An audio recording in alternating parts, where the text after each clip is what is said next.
warahmatullahi wabarakatuh. Kami dari kelompok 1 PGSD 5C yang beranggotakan saya Tasya Putri, Saya Nur Hikmah.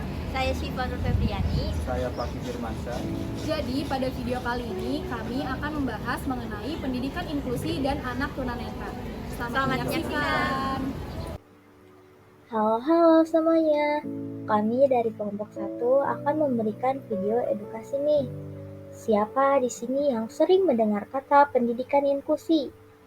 Ada yang tahu pendidikan inklusi itu apa ya?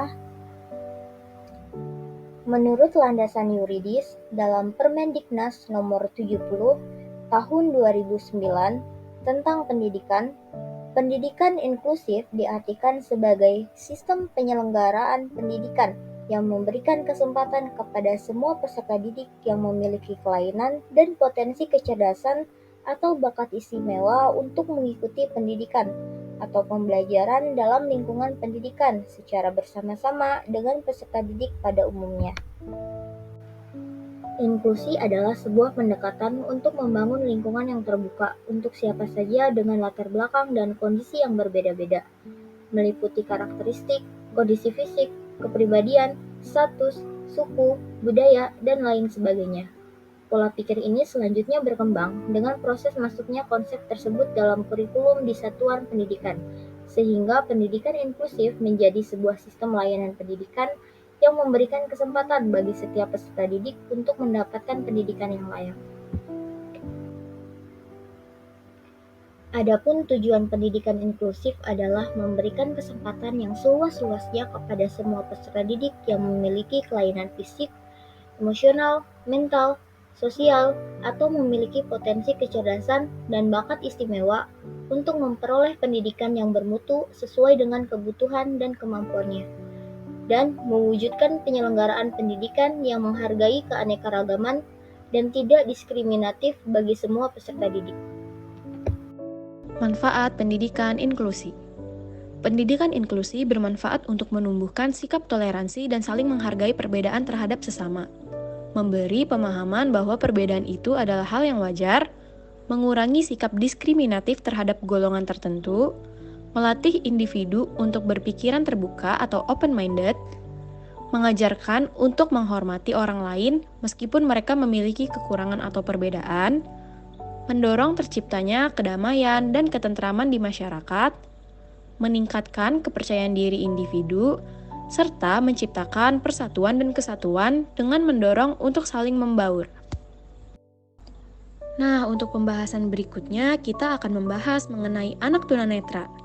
Sebelumnya, apakah kalian sudah tahu apa yang dimaksud dengan tunanetra?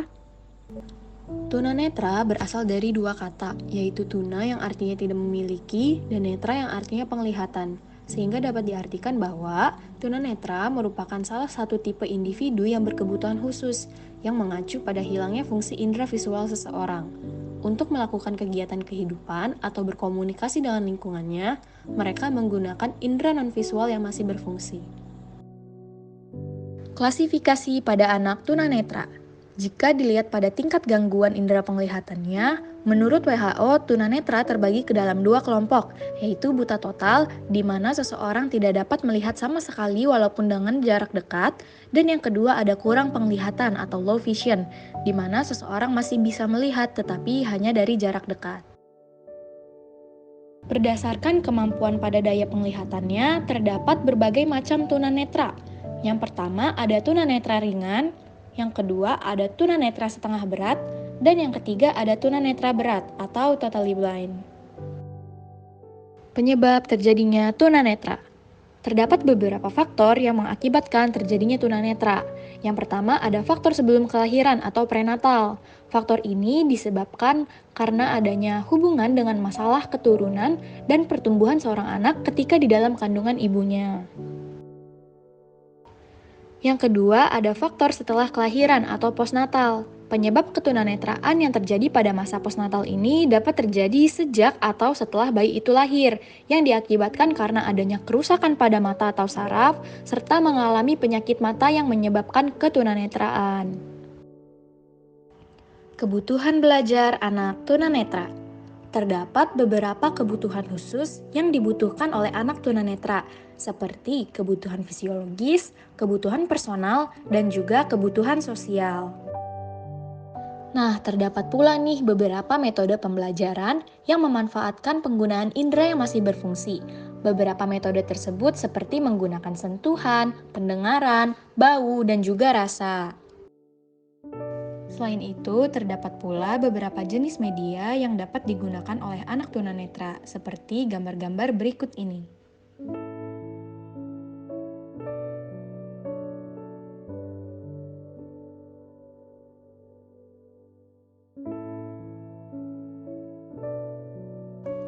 Layanan pendidikan untuk anak tunanetra. Jadi, terdapat beberapa layanan pendidikan bagi anak tunanetra, di antaranya seperti pendidikan khusus atau SLB, pendidikan inklusif, dan juga guru kunjung. Layanan masyarakat bagi anak tunanetra. Yang paling banyak kita temui adalah guiding block. Lalu, apa sih guiding block itu? Guiding block atau jalan pemandu yaitu tanda yang dikhususkan untuk penyandang disabilitas, khususnya para penyandang tunanetra ketika berjalan. Tekstur di guiding block bisa dimanfaatkan oleh penyandang tunanetra untuk mengarahkan atau memberi peringatan. Biasanya, guiding block dipasang di trotoar, stasiun, terminal, dan berbagai fasilitas umum lainnya. Selanjutnya, sikap atau cara menghadapi anak tunanetra. Dalam menghadapi anak tunanetra memerlukan pemahaman dan kesabaran. Berikut beberapa sikap dan cara yang dapat membantu.